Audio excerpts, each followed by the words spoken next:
Hey, good morning, 6th grade. This is Monday morning, March the 30th. Will be our language lesson. Looking over just a few things on lesson 7. Lesson 7 is due today, and lesson 8 is due tomorrow. We'll just talk about a few things. Shouldn't take too long. Before we get started with that, on lesson 6, the spelling, this is part that you were supposed to grade. I should have made a note of this before, but if you got 38 and 48 switched, so check your books. If you got 38 revolve and 48 rotation switched, and you marked them wrong, so you counted those as 2 wrong or whatever, let me know. Just send me a quick text and say, hey, I got those words wrong, and I will take those off of your total number wrong. So just shoot me a text. Make sure your name is on it so that I know, because I might not have whatever number you are texting me from. I might not have that saved in my phone. Just let me know that you got those 2 switched, because if you look them up in the dictionary, revolve actually has the word rotate in its definition. What it means here is that the earth rotates. I should get my globe and show you. The earth rotates on its axis. Okay, it's spinning, but it is also revolving around the sun. So that's what it's talking about there. But if you have those 2 switched, you can take that number off. Let me know, and then I'll take it off of your grades. If you switched 38 and 48 and counted them wrong, then let me know, and I will take 2 wrong off of that assignment that you were supposed to record. All right, turn to lesson 7, page 22.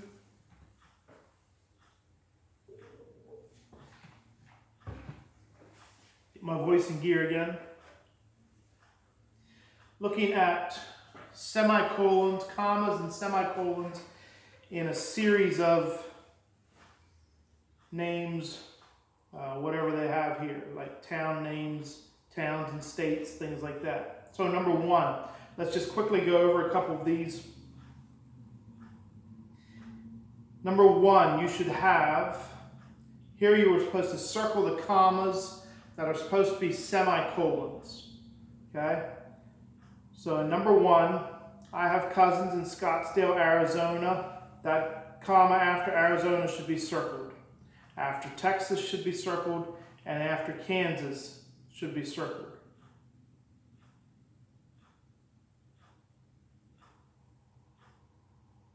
All right.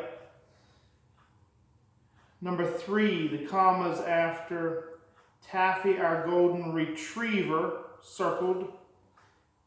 Dalmatian, circled. So those 2 should be circled.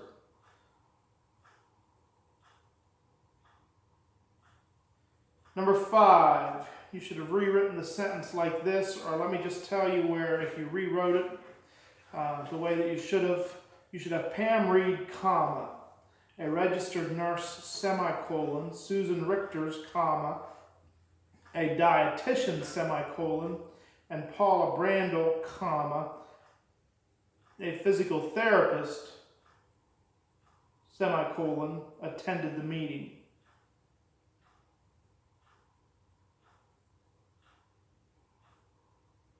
And then number 7 is just like number 1 is with your town and state names.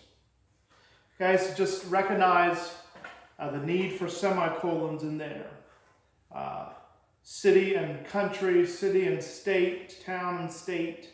You have your town, comma, state, semicolon, if you have a whole series of them. I visited Lancaster, comma, Pennsylvania, semicolon, Baltimore, comma, Maryland, semicolon, etc.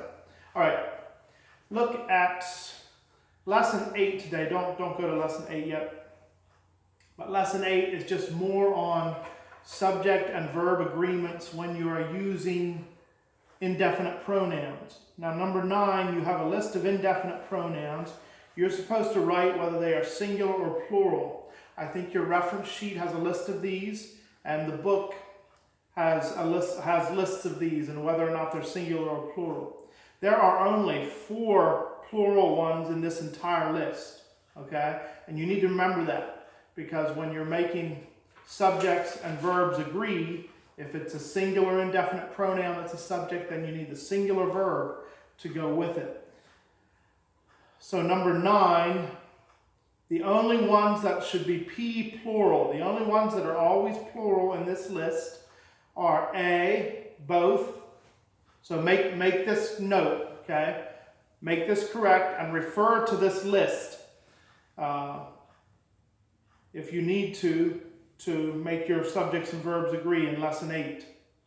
And I think that's all I'm going to say about Lesson 8. It is simply about subject and verb agreement using indefinite pronouns, okay? Most of these are singular.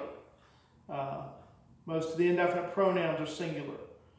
But make sure you know which are which so that you can make the subjects and verbs agree. Make sure you do Lesson 8 for tomorrow. That's all I'm going to say about Lesson 8. Except that number 9, A, both is plural. G, few is plural. L, many is plural.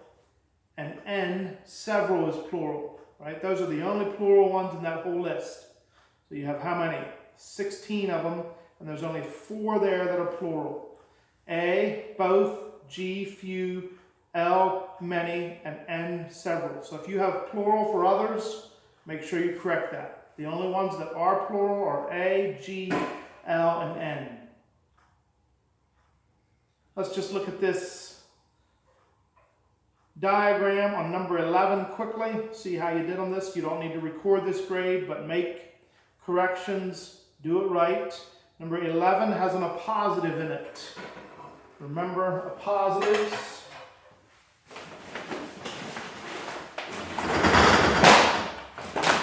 What is an appositive?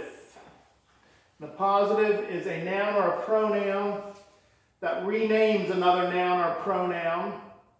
Most of the times, I think all the times that we see appositives in 6th grade, it will be renaming the subject, okay? So, Black Kettle, a Cheyenne chief.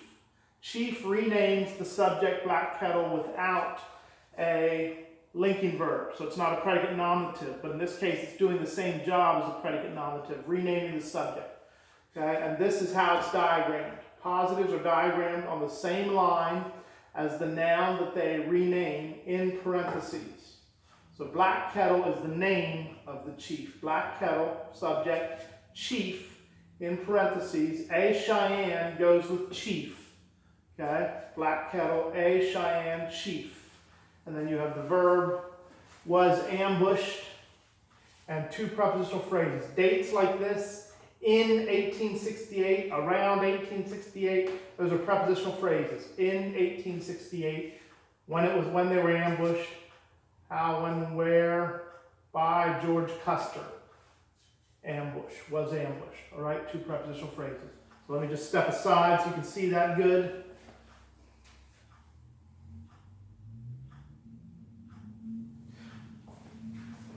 All right, I think that is actually all we're going to do.